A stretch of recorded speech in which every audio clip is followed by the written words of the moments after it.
thank you for being with us at this side event to the Human Rights Council, EquiTalks, Bridging Our Diversities Through Human Rights Education.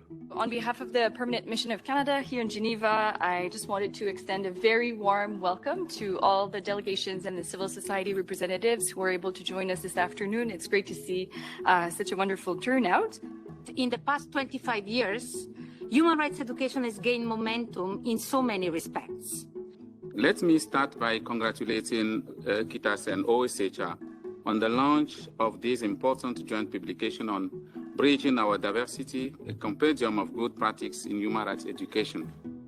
These reports provide an important guidance on human rights education programming, and it comes at a crucial time as the world is facing extreme division, crisis, conflict, and social injustice. Human rights education is not only important to raise awareness about certain rights, but it's also important to strengthen the protection of human rights. It helps for the establishment of a human rights culture where human rights are understood, defended, and respected by all. Human rights education also creates an important safe space for dialogue between different groups, civil society, community, and governments.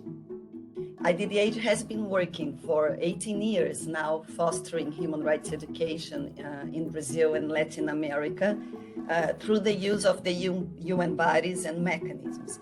The concrete benefit of this was that Brazil really began after that time to participate more at some international forums addressing specifically human rights education, not only the right to education, but human rights education as an important component of the right to education. Human rights education has been so integral within the process of advancing reconciliation in this country.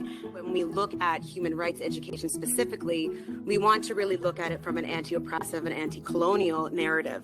And now human rights education is phenomenal at this in terms of it really sets the agenda of enabling settlers to relinquish positions of power and powers of position and spaces in which they typically occupy to really allow for Indigenous youth to thrive. It's a pleasure to be in this audience, which is initiated by Equitas as well as the Human Rights Education Unit of the Office of the High Commission, both of whom have at different points of time been very instrumental in encouraging our human rights education in schools program in India. But what was most important for the program in terms of really creating impact for the teacher education component, where we had to ensure that an understanding of human rights was first provided to the teacher.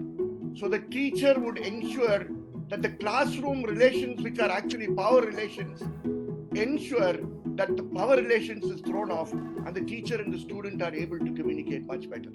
That encourages both Indigenous and non-Indigenous allies to come to the table to really start to think of, what does the next 7 generations of this country look like? Every country should have an open space as a committee or a commission to dialogue with civil society and educators about human rights education policies. It's important for people to understand that if you want to live in democratic society, if you want also to ensure inclusiveness, you need to accept certain level of disturbance. When people know about their rights, they need to exercise it.